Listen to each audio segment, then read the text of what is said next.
Good afternoon. I'm Kate Ellis, Program Manager at the National Institute for Healthcare Management Foundation.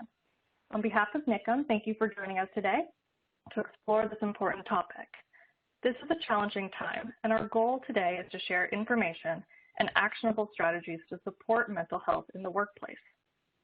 As the COVID-19 pandemic continues, Americans are facing mounting mental health challenges and stressors.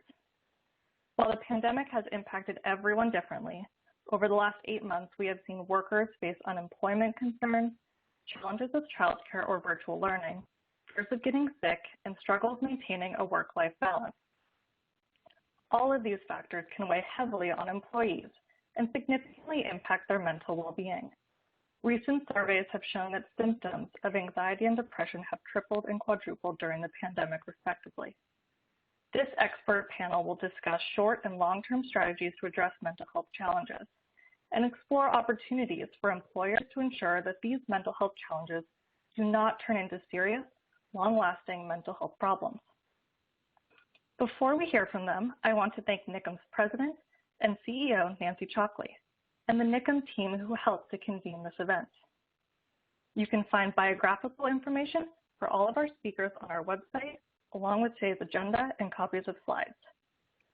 We also invite you to live tweet during the webinar using the hashtag #WorkplaceWellbeing. I am now pleased to introduce our first speaker, Dr. Kathleen Pike. Dr. Pike is a professor of psychology at Columbia University and serves as the director of the Columbia WHO Center for Global Mental Health. She brings extensive experience and expertise to this topic, including her work designing and delivering mental health services in fragile and post-disaster settings, and a recently announced partnership with Maybelline New York to confront mental health issues and stigma. We are so grateful she is with us today to share her work and perspective. Kathy? Thanks so much. It's really a pleasure to be here, and I appreciate the opportunity to join the discussion. So why does mental health matter in the workplace? Mental health has always mattered in the workplace. We know that mental health is significantly associated with productivity and work performance. We know that good mental health is associated with reduced absenteeism, turnover, and injuries. We also know increasingly that the extent to which companies pay attention to mental health and well-being of their employees is associated with enhanced reputation, recruitment, and retention. And it is very clear that mental health is very much centrally associated with other health conditions that are relevant to employees, including things like diabetes and heart conditions. So that's always been true. What's happened now is, I'm just waiting for the next slide, is that with COVID-19, we've got a range of significant new stressors or exacerbated conditions that in our research have emerged as the most significant variables associated with the rising mental health symptoms. The 10 COVID-19 stressors that are most relevant from our work looking at mental health and work during COVID-19 have to do with the very high levels of ambiguity and uncertainty associated with the pandemic, the overwhelming amount of COVID-19 related information in the media and the conflicting information. The third point, the real risk of infection, is a very significant stressor.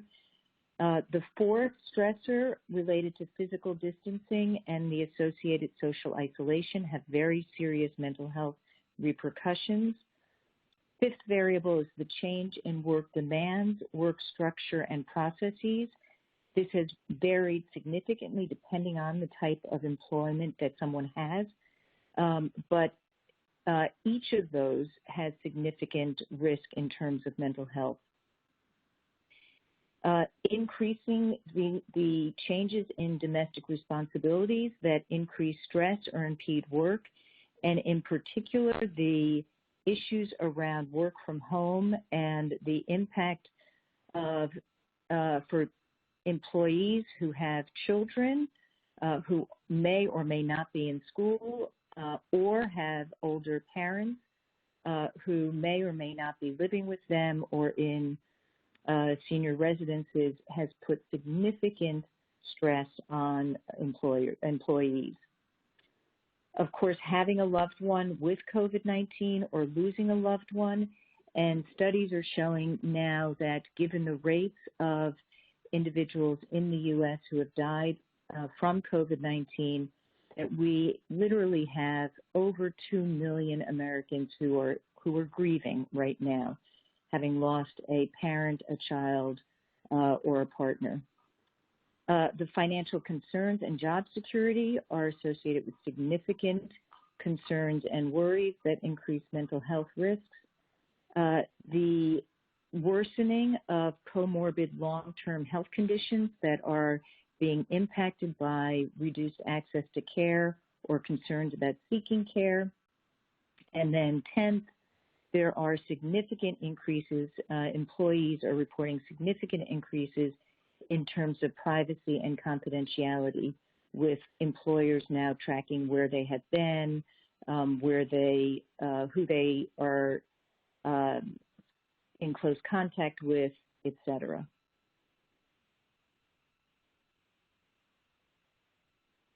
When we look at what those stressors translate into in terms of stress, a few significant numbers.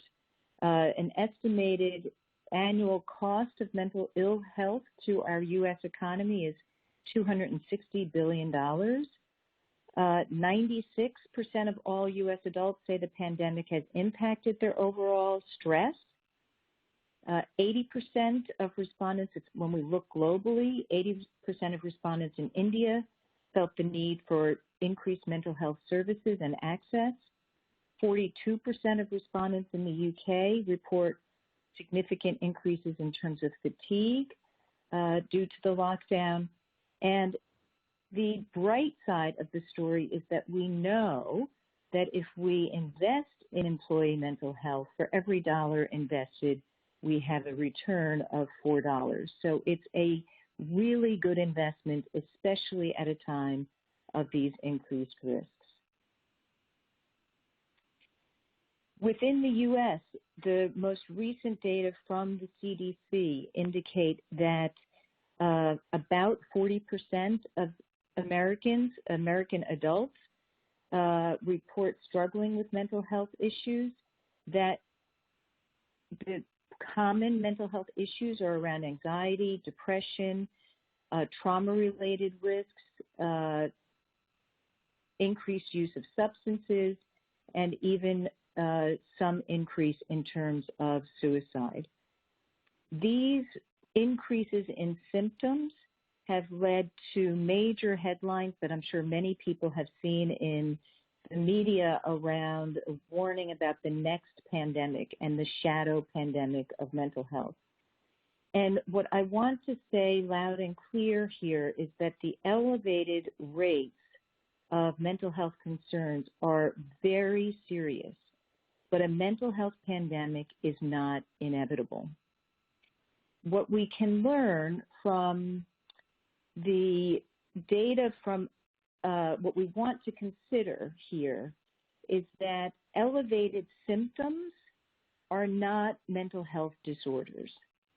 And in fact, when we think about people reporting that their increased rates of anxiety or fatigue or concerns about employment or trouble sleeping, those are pretty normal responses to a very serious global pandemic. These are feelings that alert us to the seriousness of the problem and even motivate us to do what we need to do in response to a very real problem, like wearing masks and avoiding large gatherings and so on. Normal, appropriate emotional responses that we can consider signals, in the same way that feeling when we go outside and it's cold, we put on a coat in the winter. it tells us that we need to bundle up, right?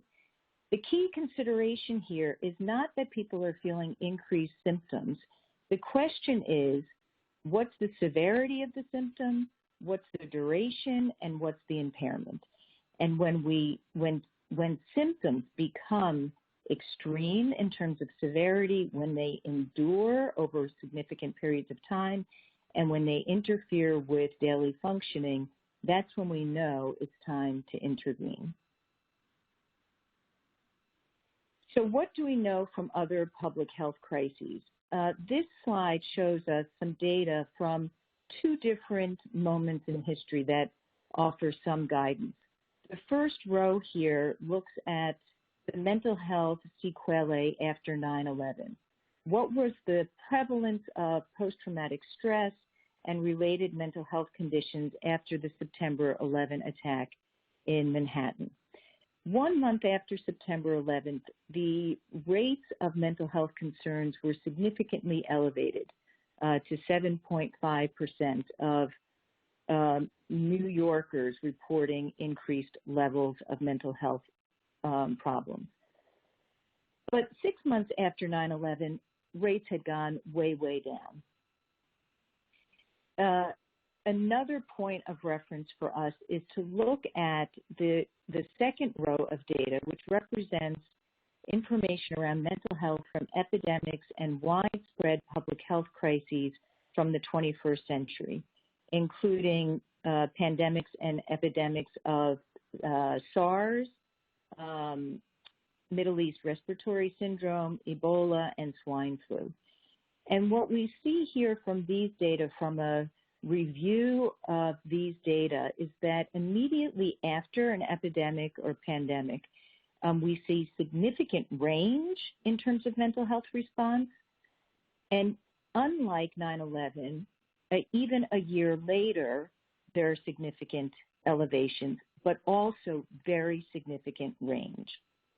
So the takeaway here is that when we have these health conditions, these major public health conditions, we're going to see a very wide range of response, and we're going to see that the response has more of a lasting impact. Who's at most risk, and what accounts for some of that variability? What we want to keep in mind is that the individuals who are going to be at most risk for the mental health, elevated mental health issues are those who have pre-existing conditions, the intensity and severity of exposure, and the amount of support that they have from within their community and context. Those factors are going to mediate the mental health response. So what can leaders do during this time?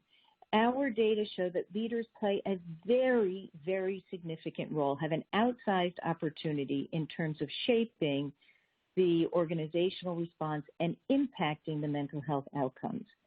8 key steps for leaders: communicating clearly and often, making mental health a normal part of the conversation, recognizing that it is part of this pandemic. Leaders have an opportunity to facilitate peer and team support.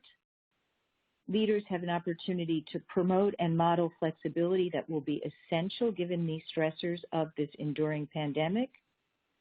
Leaders need to support open two-way conversation, not only reporting out, communicating out, but creating channels to hear back from employees, especially given the way in which teams and workforces have been fragmented. Leaders have the opportunity to normalize employees' heightened anxiety. Leaders have the opportunity to remind employees about the importance of mental health. And 8, have an opportunity to promote and model self-care.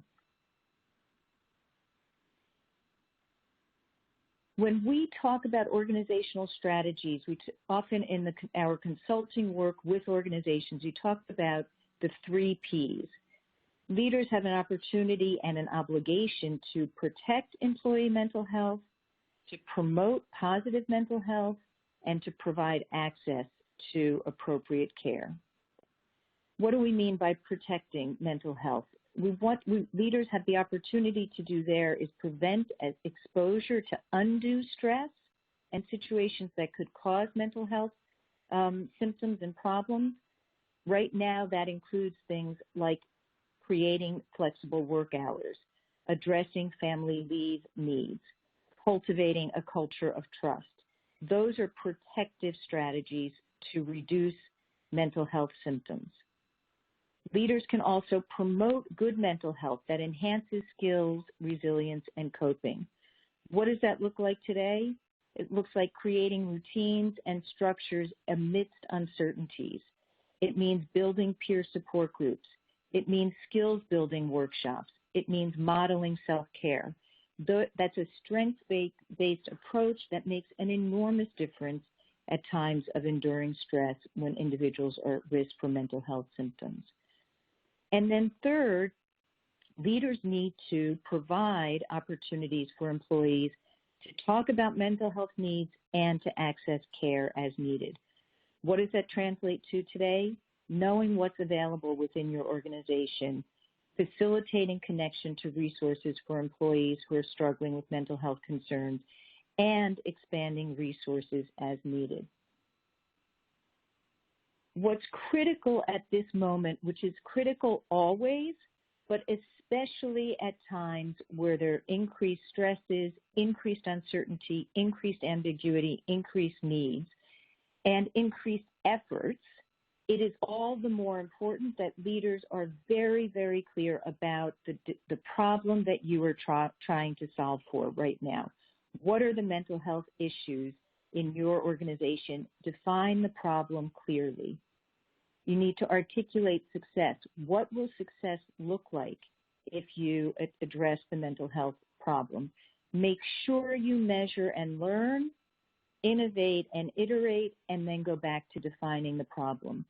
The biggest mistake that we see at times like this is that programs get developed without clarity about what the real problem is and what success really looks like, and the result is significant efforts without clarity of outcome, and then we don't know that there's really been desired impact, and we just can't afford that at the moment. So the takeaways for today in terms of our big picture is that mental health consequences of COVID-19 are vast and serious. The shadow pandemic is absolutely not inevitable. Fortune favors those who prepare, and there are ways that organizations with strong, clear leadership can address the mental health needs so that employee mental health is protected, that employees' positive mental health is promoted, and that for those individuals who have more serious mental health needs, appropriate care is provided.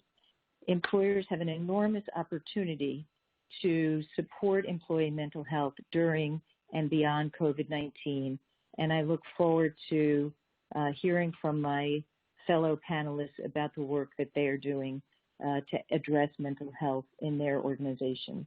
Thank you very much.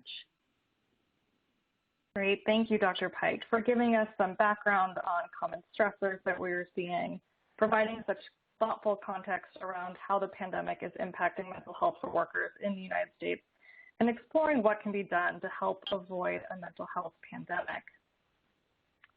Under the leadership of Gail Boudreau, Anthem is invested in addressing mental health challenges and providing relief and resources where they're needed most. We are pleased to have Brad Lerner, Anthem's Health Policy Director for Behavioral Health, with us today to share more about their efforts.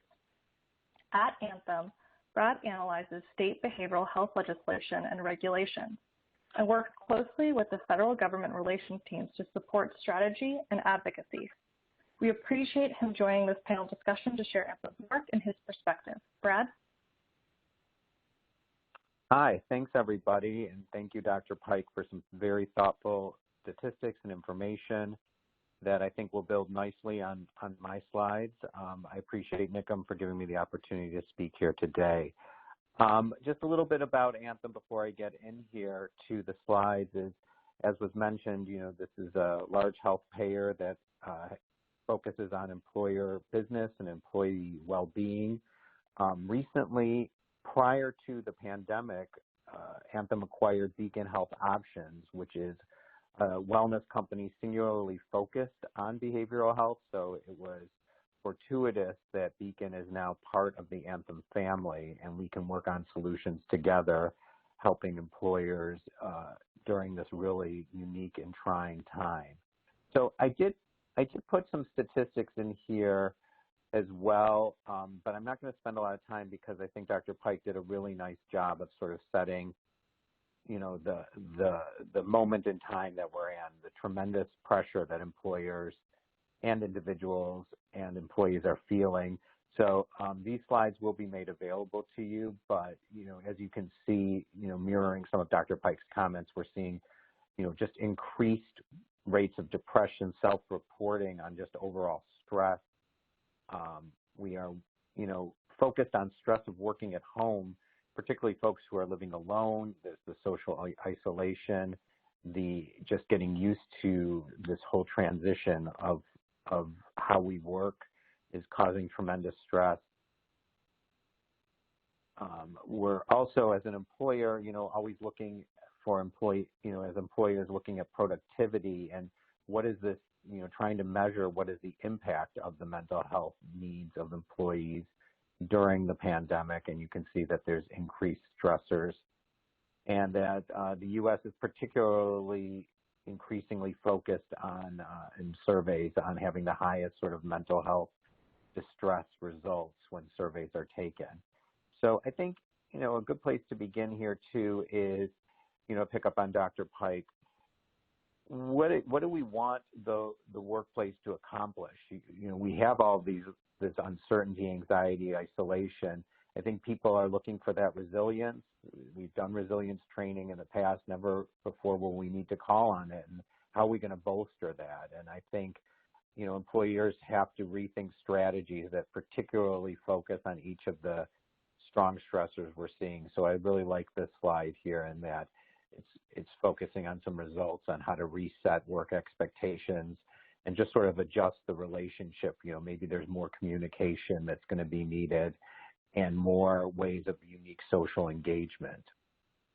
So that sort of sets the tone. I think between the two speakers here, you see that we are in a trying time. But what has Anthem and Beacon, what have we done as a result? What happened in order to help the folks with mental health needs, the employers and employees? So, telehealth is really the large story for mental health here.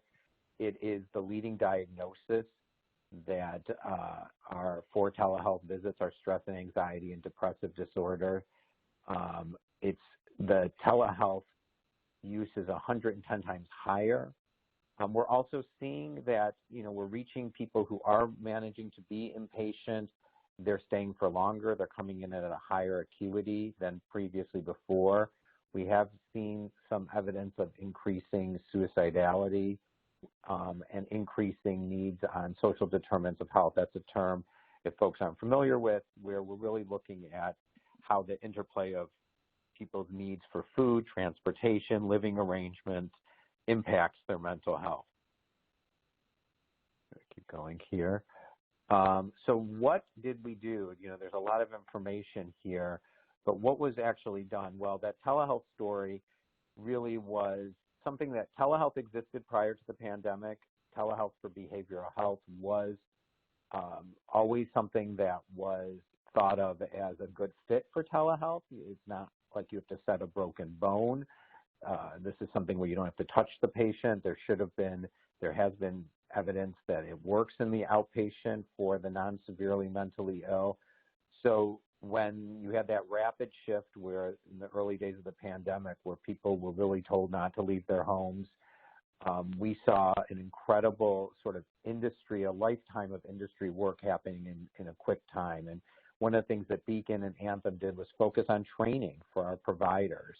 It wasn't intuitive for everyone to just be able to move to video, face-to-face chatting, and we decided to, we had held a number of trainings early on, whether it was technology or billing or, what is proper practice. And we really helped to, lay that groundwork early on, and it's continuing to grow the sort of treatment of mental health and substance use conditions. Even early on, there were new modalities for treatments that never before had been treated over telehealth. So you had some of the more intensive treatment levels, like intensive outpatient treatments or partial hospitalization. Those were exclusive applied behavioral analysis for autism, children with autism. All of these were done early on in the pandemic over virtual sort of medium. Now we've seen some moving back to the traditional face-to-face, but being able to have that ability to have that continuity of care was really important for our members, and I think it was very important for employers to make sure that they felt that their members were getting the treatment in real time. One of the things that we're also seeing is that there were, in order to make this sort of telehealth work, we saw a lot of flexibilities that were added that sort of bolstered the ability of providers to use telehealth. So some of the rules that existed before about where you could do telehealth, whether you had to do it from your home or at a different location, whether you had to have an established patient.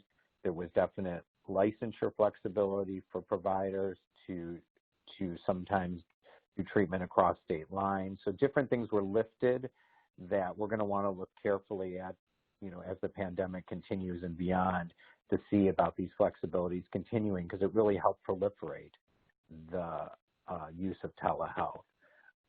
And we also, just as we really had to rethink some of our care. A lot of, when you do sort of virtual care, and we were moving away from face-to-face early on, that we had a lot more care management, a lot more proactive outreaches.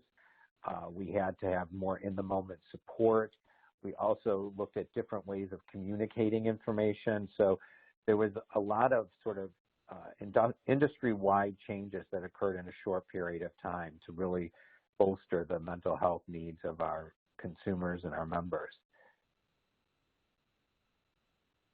A little pause here. So we just, again, tried to get the word out, that a lot of information put on different websites, social media, podcasts, articles, you name it. I think just key with employers and employees was making sure that we can meet the people where they were with the information they need. Obviously, the web was an incredible source of information for folks who were struggling. And I thought I'd get into a few of the programs that that Anthem and Beacon sort of mobilized. So when we have our employer business, there was a lot of concern about employees' mental health states and what could we offer them immediately, whether they were sort of, as Dr. Pike had mentioned, not even the severely mentally ill, people who were just under tremendous stress. What could we offer them? And there was always, for employers, employee assistance programs, and we wanted to make sure to direct employees who had those available to them. Those offered quick sessions. You could do 5 sessions via the phone or via telehealth, and be able to sort of get your anxiety and discuss the issues, maybe of childcare or all the things that were sort of the immediate stressors. We also implemented some additional programs, and a few of them are listed here. Psych Hub was interesting. Psych Hub was something that we partnered, that was a free digital resource to our members to help them, help providers learn about mental health and give them some mental health treatment options right off the bat. Some more personalized apps and applications were given to members, such as My Strength, which helped connect people to sort of give wellness and tips. And we had Aunt Bertha, which is on here as well. That was helping with sort of social services, connecting folks. Sydney Care was something that was implemented to help members when they had symptoms and get them quickly into primary care, which was really important during the early days of coronavirus. So, a suite of products and options. Live Health Online was the treatment with full-on therapy treatment that you could do virtually that would be across the whole footprint. So these sort of tools and resources, immediately trying to respond to the pandemic and all of the statistics to say, hey, if you're an employer, how do I keep my employee healthy? We wanted to make sure that people have the right tools available to them.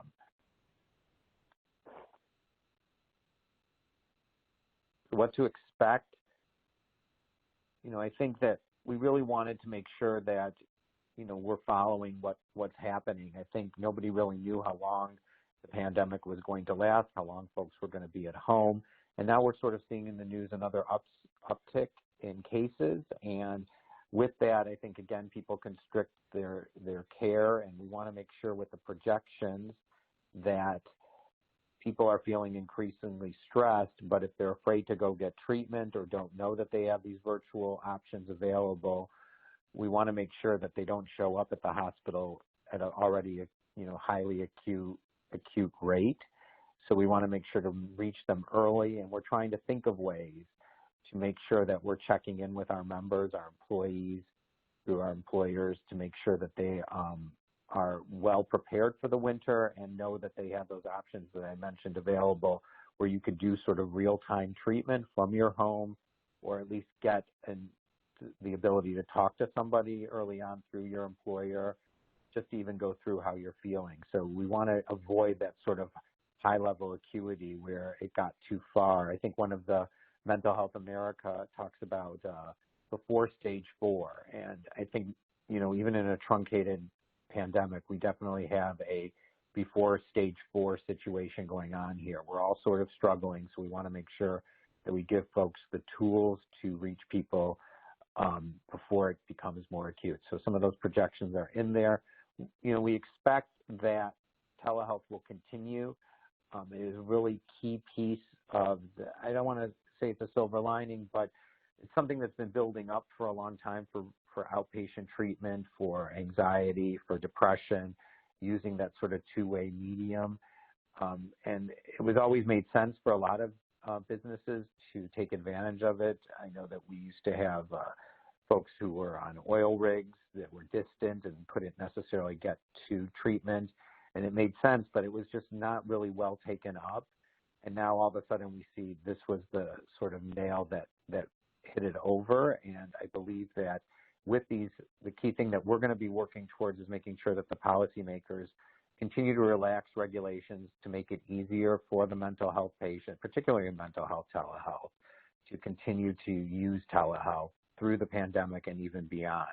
So we really expect, and we expect demand to continue. So that sort of relationship between having the telehealth capabilities and keeping our eye on the mental health needs of our members and consumers and employers.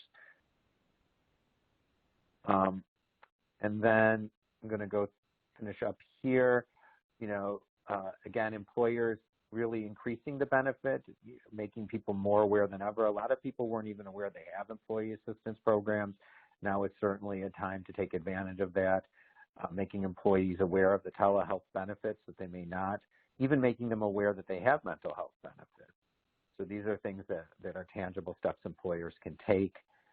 And then the last slide here, before I hand it over to Yolo, is, just again, the adjustment. We really want to emphasize the telehealth, emphasize the EAP, make sure their web have abilities to highlight these programs. We at Anthem want to make sure that we're doing virtual peer supports, have resiliency tools, cognitive behavioral therapy tools. Employers can, again, incentivize different ways going forward to cover behavioral health that may, increase uptake, either through different cost-sharing arrangements.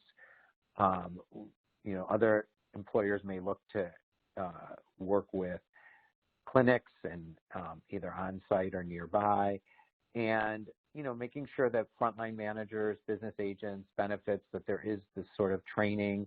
There's mental health first aid training that we really support at Anthem. So I think there's a lot of options out there for employers that we can work with you and make sure that we are on top of this as it continues to, develop. And it does not look like, we're going to have a near-term fix. So we really want to make sure that we make sure that all these tools are available to our population. So with that, I'm going to look forward to some questions from folks, and I will hand it over back to the moderator for Yolo's remarks. Great. Thank you so much, Brad, for highlighting the emotional toll that COVID-19 is having on employees, outlining some specific tools and resources that Anthem has made available during the pandemic, and giving some concrete examples of what employers are currently doing, what they can do going forward to better support their workers. Our final presentation will be from Yolo Akili Robinson, founder and executive director of BEAM, the Black Emotional and Mental Health Collective, an organization dedicated to removing the barriers that Black people experience around mental health access and support. Yolo was recently awarded the prestigious Robert Wood Johnson Foundation Health Equity Award for his work. We are so fortunate that he can be with us today to share in this conversation. Yolo? Yes, thank you so much. So first, let me just say thank you to my co-presenters for really offering a robust ground and framework for me to have this conversation. And also, of course, to Nikum for inviting me to be a part of this dialogue. It means a lot to have our work as a part of this discussion. As was shared, my name is Yolo Akili Robinson. I'm the executive director and founder of BEAM, the Black Emotional Mental Health Collective. BEAM is a national training, movement building, and grant-making institution, as was shared. And what I'd like to do today is actually talk a little bit about our work and our approach and our model as it comes to addressing mental health, as well as kind of highlight some specific things that I think can be helpful in terms of thinking about mental health in the workplace from a healing justice theoretical approach and perspective. And I'll talk a little bit about what that is in a moment as well. Let me see, let me make sure I'm going to using the tool right. Okay. So I want to talk about first the 3 buckets of our work, which will really be a great way to kind of understand how we conceptualize and understand mental health, first of all. So the first piece of our work is that BEAM is primarily a training institution. And, but our training is built on the premise that we can't just rely on psychiatrists, social workers, or therapists for our communities to heal and be well. In fact, when it comes to Black communities, we recognize that very few of us actually do rely on those institutions, as they're often interconnected with the criminal legal system, systems that continually create a lot of violence and harm towards Black and brown communities. And so understanding that, we recognize that we need to do something called village care. We recognize that the people who are on the front lines of emotional health and support in our communities are often not those social workers and therapists, but are often teachers, coaches, educators. They are often activists, big mamas, cousins, family members. And that when those folks have the support, skills, and tools to be able to support, to show up, then our communities are able to cultivate wellness. However, when those folks are barriers to care, they can become they can increase systemic barriers and really keep people from getting access to their needs or their wellness, right? One story that I often tell that kind of emphasizes why we do the work and the approach to the work that we do is there's a story about a young woman who was living in the rural South, got a diagnosis from a clinician of living with bipolar. But however, when she got that diagnosis, her family and her religious community rejected that diagnosis and told her that that was not genuine, that was not real. And so because of that, she suffered many of the different challenges of what it was like to live with bipolar untreated for several years, until one day she was sitting down with a stylist who was doing her hair, and the woman tells her, and she shares with her about her diagnosis at one point and also her family's response. And the stylist says, well, hold on, that doesn't make any sense. Like, I have a cousin who's living with bipolar, let me tell you what she went through. And you can't listen to those people because, like, that's not true. So gave her a different narrative, a different story. And due to that, she was able to actually get access to treatment. She was encouraged to get access to treatment, got access, and actually was able to show up in her own body and in her own life in her own words, in a way that was more in dignity for herself. So this is one of the reasons that our training and our education really focuses on village care and training folks who are not just clinicians, but people in every aspect of the community to really be able to do what we call healing justice, peer support, and show up and show up for our communities. A part of when I say healing justice, I want to make sure that that term may be new to people.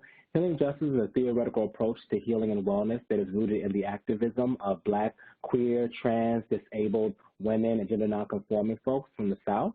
It really situates that we cannot heal until we actually address the core issues in our society that perpetuate unwellness, whether it is a commitment to hyperproductivity, whether it's capitalism and how sometimes capitalism can create harm and pain, whether it is also racism, sexism, homophobia, and all these other systems that are interconnected.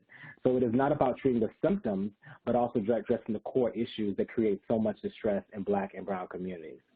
And so our training approach is really centered in that particular piece, right? So when our barbers, when our educators, and our counselors have those skills and tools, then our community is able to cultivate wellness in conjunction with mental health professionals as well. Next piece I'll talk about is our grant making and our community organizing. Very briefly, we believe in building upon and expanding ideas of what constitutes mental health. The medical model often says that only mental health work is being done in this country is being done by people who are clinicians, who are psychiatrists. Well, we reject that. We recognize that when Black Lives Matter activists are out in the streets advocating for an end to police brutality and the murder of Black and brown people, that is a mental health intervention. It is addressing our anxiety, our depression. It is addressing the distress that's fueling a variety of different mental health symptoms in our communities, right? And so we recognize and expand our understanding of wellness and mental health to be beyond the medical model by also emphasizing the brilliance and expertise of mental health professionals but also challenging the systems as well for some of the ways in which they can perpetuate racism, sexism, and inaccessibility. So we fund everything from doulas, doing birth work support for Black women. We fund herbalists who are doing herbal medicine for communities. We fund people doing barbershop education because we feel like, once again, it has to be on different pieces and elements. Third piece I'm going to talk about, which is really kind of helps build upon what I'm here to talk about, organizational wellness. So when we talk about organizational wellness and in this particular moment, we, as you might have garnered already, take a little bit of more of a radical approach in terms of thinking about how do we actually cultivate wellness for our institutions and our systems and our community-based organizations? How do we help them center healing? How do we actually help them actually effectively address racism, sexism, and integrate restorative and transformative justice practices into their work? Understand that this is not going to be an eat, pray, love moment. It will not be sensitive and lovely and always beautiful. It will be difficult. It will be long-term. It will require a deeper kind of engagement with the work. And so a lot of our work is going in-house with institutions. Some corporate institutions are primarily community-based and grassroots institutions to really help them to cultivate wellness for the folks who work there, but also for how they deliver services for the folks who work there as well. So that being said, I'm just going to briefly I'm going to skip to slide 6, actually. So let me just talk about some things that we've been encouraging folks to think about when it comes to cultivating wellness in the workplace. And I can imagine people seeing the slide being like, okay, he's going to go there. And yes, I am. So the first thing I think is really important, when we're talking about racial justice, we're talking about economic justice, we need to talk about the fact that during COVID and this particular moment, the reality is that many people have lost their jobs. And there are many institutions that have staff who are supporting multiple family members who have lost their jobs. For example, there are many of our clients who report that high percentages of their own staff are supporting paying rent for their parents, paying rent for cousins, paying rent for grandparents who have lost income that they had prior to this particular moment because they were in the service industry, are doing a variety of other kind of economic ways they were getting money that are no longer available to them. So we talked to organizations about giving bonuses to staff as a way to help support wellness, right? To actually help support their long-term investment in the staff, but also helping support people's mental health because the economic stress is a real issue right now. Second one I want to talk about is reassessing workloads and expectations of productivity. We in this country have ridiculously high and unhealthy ideas of productivity that have to be interrogated at the core. Right? They are deeply rooted sometimes in very ableist concepts and very racist concepts, and often not really equivocated or connected to how people are being compensated very well, right? And so one of the things I tell people when I work with executive directors is the first thing we have to understand when you're in a leadership role, whether you're a manager or an executive director, is that you hold the way you model, the way you lead, either helps or hinders the mental health of the people who are in your institution. And so it's really critical that when we're in this moment, we understand that we are working through a crisis, and that crisis is going to diminish the impact and the ways in which we're going to be able to show up. So we need to reassess workloads and expectations of productivity. We need to be realistic. We need to really realign and reimagine. Some other simple things I put here, like stopping compulsive Zoom meetings. I can't tell you how often that like I'm going in house with institutions and organizations, and everything is now a Zoom because it's become almost compulsive. And it's like actually, and like instead using Zoom time for integrated, intentional, like really building relationship, not just because I need to jump on a call for this one small thing, right? It actually is exhausting. We're experiencing a lot of fatigue because we are now sharing space with people in ways we were not sharing space. You're seeing people's homes, people's bedrooms, which produces a little bit of anxiety, right, and frustration for people. So really acknowledging that and stopping that particular piece. Challenging compulsive urgency anxiety. I think the nonprofit industrial complex really struggles from urgency anxiety, or urgency addiction is what people call it.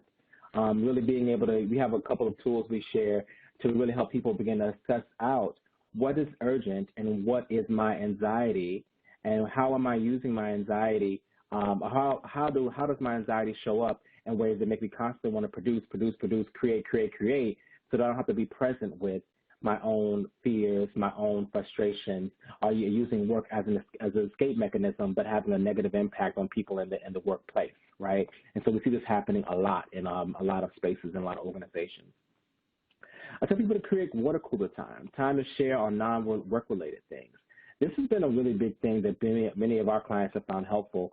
We talk about building in an hour, maybe once or twice a week, where staff meet together and just be able to check in about like what's going on in their lives, whether it's their dog, whether it's what's going on with their kids, whether it's what's going on with like, you know, what they're watching on television.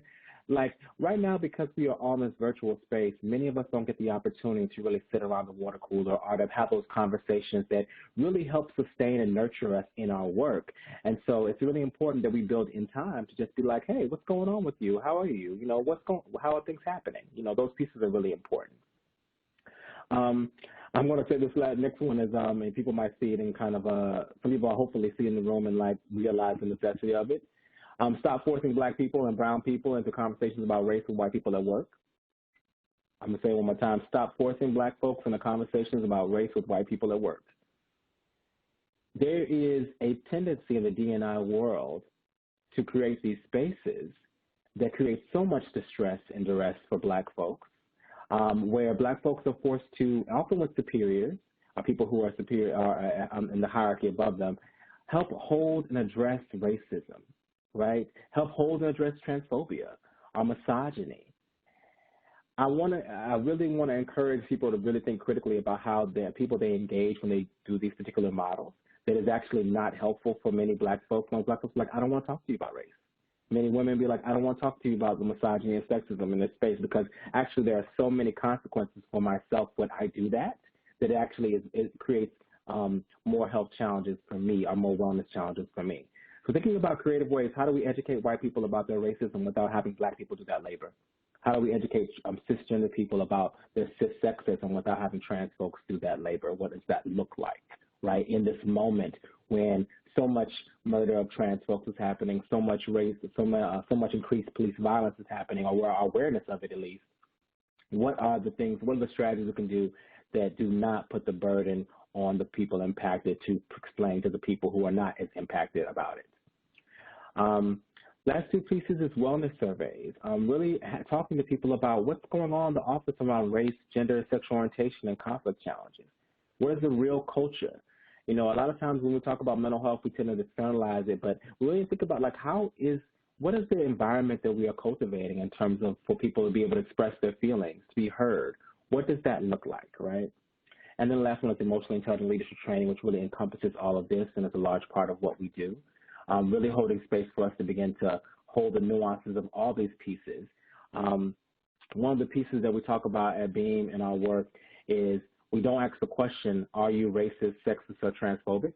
We don't think that's a helpful question to ask. The question that we think is more useful is, where is the racism, the sexism, the transphobia, the homophobia that you've learned all your life as a person living in this world, showing up in your behavior, ideas, and choices? So we're not exempt, none of us.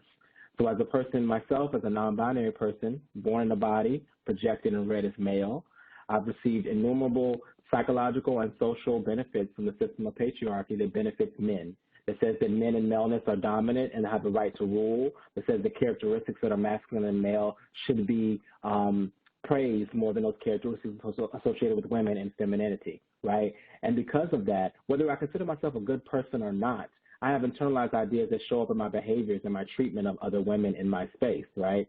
And so the question is never, am I sexist, but where is the sexism showing up?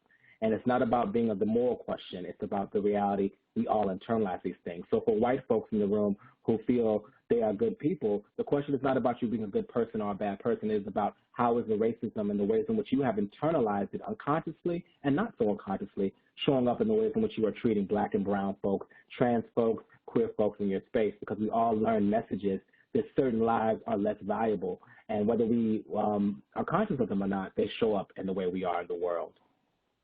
I have a 3-minute marker. I know I've said a lot. I just want to really briefly go over some quick pieces. We have some really great tools on our website to help with conversations about these pieces. I want to invite you to visit at beam.community. It is not beam.com, it is beam.community. People often ask that. And some of these tools are really great tools to begin to think about how do you build up your capacity to really have conversations around mental health and wellness in your space. Someone mentioned mental health first aid, and earlier we think mental health first aid is a great program. However, one of the challenges of mental health first aid is it is divorced of any kind of historical context, and it often focuses heavily on diagnoses as opposed to focusing on giving people skills. We do not believe that people who are not peer support workers, who are not clinicians, need to know in the ins and out of diagnosis. They need to understand some symptoms, and they need to have skills and strategies to show up for folks, understanding that it will be different in different communities, whether that's Black, Latinx, Asian Pacific Islander, or Native communities. And so we have some tools here that you can learn more about on our website. We encourage you to visit and share. We also have a Black Virtual Wellness Directory, which features a variety of Black wellness professionals who can help with supporting folks with Black virtual wellness care. So that that's my time is up. You can learn more on our website, beam.community. You can sign up for our listserv as well and find more about our work there. And I'll stop. Great. Thank you so much, Yolo, for sharing your approach and model and sharing those helpful and key steps to cultivate wellness in the workplace. We would like to use the remaining time to engage in a Q&A session with our audience. Please continue to submit your questions in the Q&A tab. At this time, I can ask all of our panelists to go ahead and come off mute. I will start by asking Brad a question, and I welcome the other panelists to jump in. We had a few questions come in related to telehealth. How has the move to telebehavioral health impacted behavioral health equity for high-need populations? And did you learn anything about limitations during this time of rapid deployment? Yeah, no, that's a great question. Well, absolutely. It has shed the light early on internet access. So there was, telehealth is envisioned as a two-way audio-visual medium. But in order to have that sort of visual component, you would need high-speed internet, smartphones, and the like. And, for communities that did not have that, or poorer, more rural communities, we're going to see less opportunities to have those devices and that internet access. So then you moved into sort of an audio component of treatment. So that would be maybe doing psychotherapy or cognitive behavioral therapy over the telephone, the plain old telephone system. And there you would have some concerns possibly. There's been less efficacy studies about certain types of treatment, higher levels of treatment, applied behavior analysis.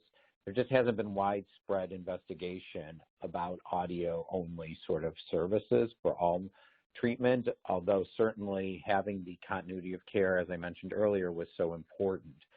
So I think going forward, health equity in terms of making sure folks will have access to the internet and to the devices to be able to access the telehealth will be a key marker. And if not in communities, we'll have to look more at this efficacy of audio only. Thank you. Our next question was directed to Kathy, and I'll start with her, and then we can open it up to our other speakers. How do we adapt for a more mental and emotional resiliency as a group and as individuals? And then, Kathy, can you also define shadow pandemic? So the shadow pandemic that has been referenced time and again is the idea that in the shadow of the infectious pandemic of coronavirus, the mental health symptoms will become so intense and widespread that they will be their own pandemic, landing in the shadow of the coronavirus pandemic. And on that point, to build on what Brad has said and what Yolo has said, the mental health needs are unquestionably real, but there are many strategies that can help all of us address our mental health needs in ways that can happen in community and with the right community support, with the right organizational support, with the right leadership, so that we reduce the amount of really serious mental health consequences. And some of those are going to look like mental health interventions, like mental health first aid, or training individuals in the community to recognize mental health symptoms, as Yolo described. But they also are not going to look like mental health interventions. They look like keeping people employed. They look like forgiving rental agreements, et cetera. So that's the context of this shadow pandemic. The other question was about building resilience. Kate, can you? Yes, the question came in, looking at mental and emotional resiliency, both as an individual, but then also in a group setting. So one of the things that I think is really important right now, the image that is useful to me and I hope would be useful to others, is around gardening. That resilience, when you develop a garden and you care and tend a garden, you take out weeds, and that is very much a clinical medical model, so to speak, of taking out the things that you don't want, a symptom pull, right? But you'll never have the garden you want without planting what you hope to grow. And so resilience strategies, resilience models are, poetically speaking, what garden do we want to grow?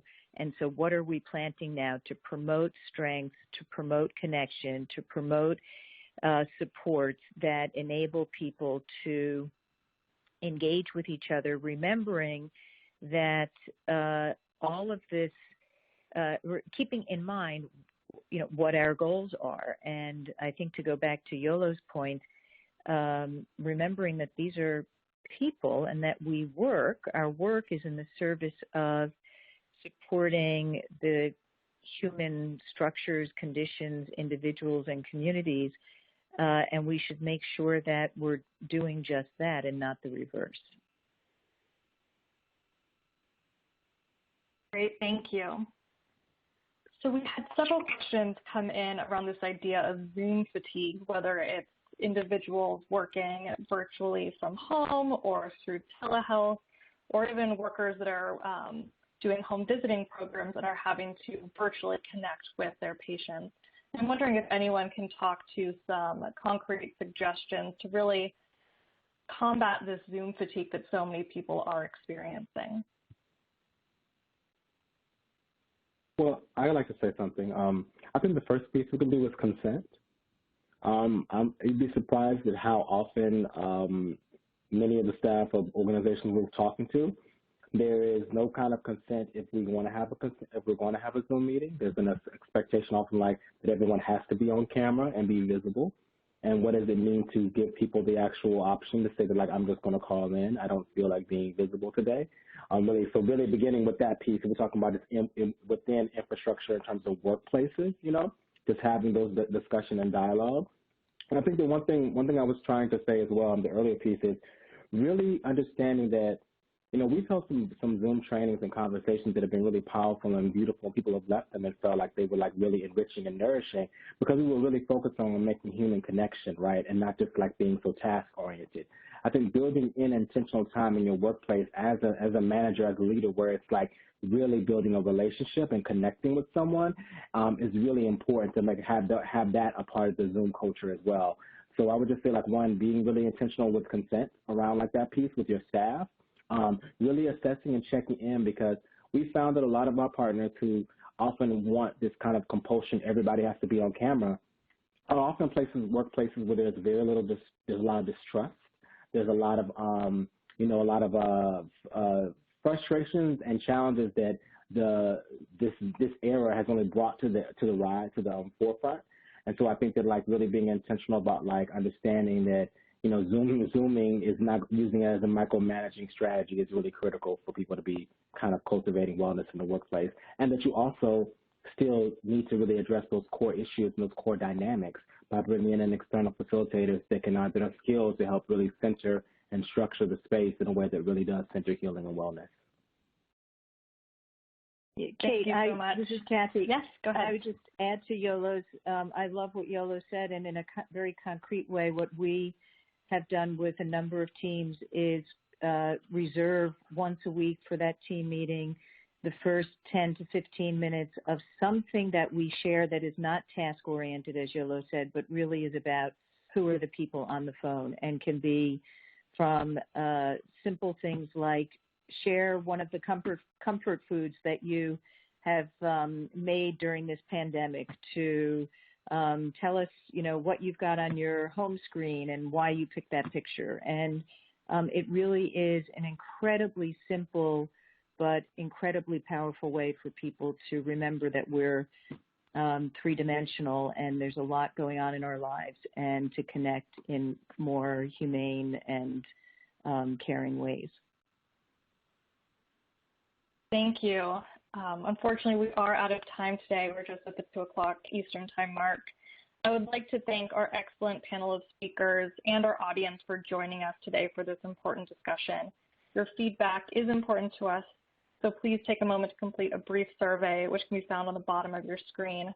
I would also like to point out that we have additional resources available on our website, including some from our panelists and our recent infographics on how the pandemic is impacting the mental health of employees, parents, and children.